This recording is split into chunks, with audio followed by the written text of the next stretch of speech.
All of these exercises can be done. They're stretching exercises after you've done your main exercise or your main workout.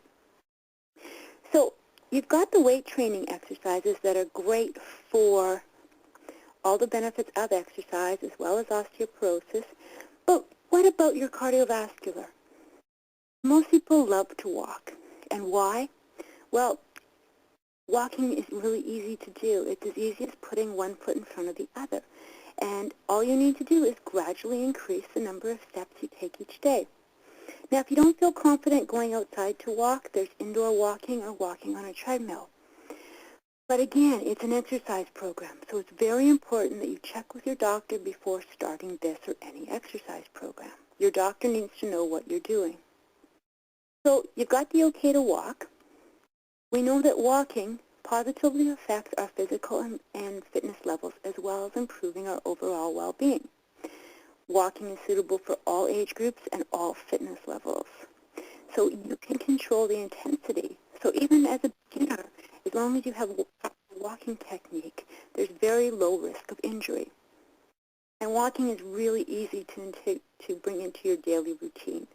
We can all park a little bit further on the days that we're feeling like we can do a bit more and walk a little bit further. So all you really need to do is have a little bit of motivation, a pair of proper walking shoes, and you're pretty well set. So walking is great for most people. Now, the more you move, we know the stronger you will become. So every step you take, whether it's a 5-minute walk to the corner store or walking to work, will increase your fitness level. For the first few weeks, it's important when you start walking to have your body adapt to the idea of going for a walk. Please, again, I cannot say it enough. It's very important to start out very slowly and only walk for a comfortable amount of time, maybe 5 minutes, maybe up to 15, depending on your level of fitness. And you must guarantee you do not overexert yourself. You want to start the positive cycle of doing more, not injure yourself or make yourself tired and have to stop. So pay attention to proper walking technique and to your breathing when you walk. Now, walking has numerous healthy benefits. It can improve your circulatory system and metabolism, as well as strengthen your immune system and all of your muscles. Your muscles, just from walking, can help to become stronger. Don't forget your heart is a muscle, and a strong heart has an effective way to reduce health problems such as heart disease and stress. I find with the groups that I take out walking, it also improves their mood and physical well-being, helps to reduce anxiety and depression, and helps with the risk of osteoporosis for lower body. And by including stretching exercises in your walking program, your muscles become more flexible, allowing your joints to move freely through their full range of motion. So once you start walking, you will realize just how fast your stamina, strength, and confidence will improve. So what do you need? Well, equipment needs are really, really basic for walking. Walking shoes, number one. It's the most single important piece of equipment you need. Not only the right shoe is important, but the correct type of motion control and the correct purpose of the shoe. Many injuries are the result of the foot strike or the way the foot hits the ground and the amount of strain placed on the joints and muscles. Now, every person's foot is different and has a different walking style, so it's important to pick the right shoe for you. The walking gait is different from a running motion, so when you walk, one foot is always on the ground. When you run, both feet are airborne for a short period of time, and one foot is pushing off the other foot onto the ground. Now, when you're walking, your foot hits the ground with the force of 1 or 2 times your body weight. When running, the foot hits the ground with 3 to 5 times your body weight, which explains why running shoes are often a lot more supportive and cushioning than walking shoes.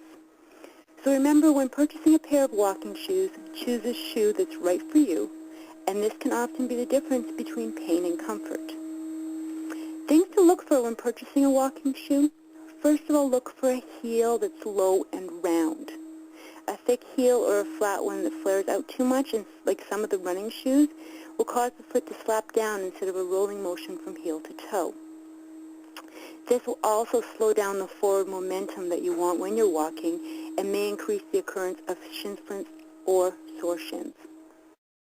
Choose a shoe that's flexible through the toe and sole, supportive through the heel, lightweight, and breathable. Be sure the shoe fits totally comfortable. The shoe should not be broken in. The shoe, when you put it on, should feel like your favorite pair of slippers. There should be about ½ an inch between the shoe and your toe, and make sure the shoe is wide enough for your toes to move around. Again, it should be just like your slippers. The shoe should not pinch or slide against your heel when you walk, and should not bind or rub across the arch or top of your foot.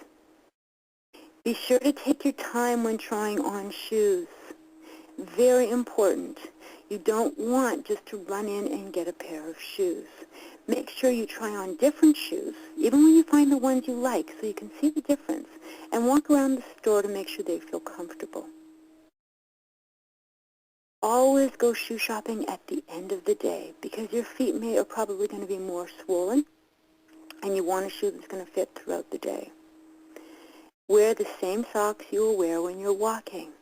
Socks come in different sizes as much as thickness or thinness, especially walking socks. So make sure the socks that you're going to be wearing are the ones that you have with you when you're trying on shoes. It makes a big difference. And keep track of the number of miles you put on your shoes. You need to replace them about every 300 to 600 miles. So make sure that the shoes that are fit, comfortable for you, you replace after between 300 to 600 miles. Now, clothing. Basically, you can wear anything that's comfortable when you're out walking. Comfortable pants, a windbreaker is all you really need to start. Now, shirts and pants that are lightweight and breathable are usually the best choice. But think of comfort for you. What's going to make it most comfortable for you to go out and walk? There's Coolmax and Polypro and other high-tech breathable fabrics available, and they are better than cotton because they do allow the body to breathe and the fabrics to breathe. These fabrics will help you stay more comfortable and prevent most blistering and some chafing problems. But again, it's up to you and your comfort level. When you're walking outside, remember to wear a hat and dress according to the weather conditions. It's also important to layer your clothing so you can remove or add depending on your comfort level. Also, always apply sunscreen before you head outside, even in the colder months when the sun rays can really reach you. If you're walking at night, be sure to wear clothing with as many reflectors as you can possibly have so others can see you, especially the oncoming vehicles. I always recommend the crossing guard vests that you can buy in most biking or running stores. They're a good idea to wear over clothing and are really relatively inexpensive, and you can be seen for far distances. And again, remember to always start slowly and to build up your distance in time. So the warm-up.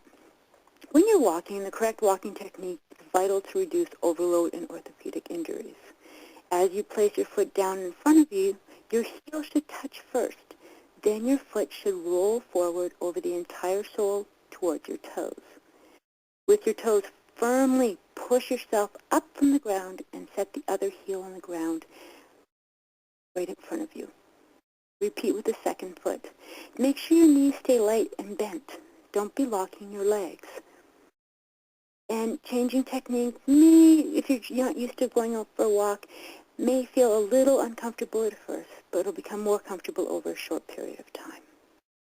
Make sure that you're not leaning way forward or standing too tall. It's important to stand up straight when walking. Leaning forward or backwards may result in back pain. So how do you know if you're walking straight? Well, your chin should be parallel to the ground, shoulders relaxed, abdominal muscles contracted, and pelvis slightly forward. Make sure your head is up with your eyes focused about 10 to 20 feet ahead of you. If you look down when you walk, yes, you might be afraid you're going to trip on something, but you can see most of the time with your peripheral vision. And by looking down, you're leading your neck, shoulders, and back forward, which is going to end up with problems. Now, your legs only go as fast as your arms ask them to. It's very important to move your arms. Your arms lead your feet.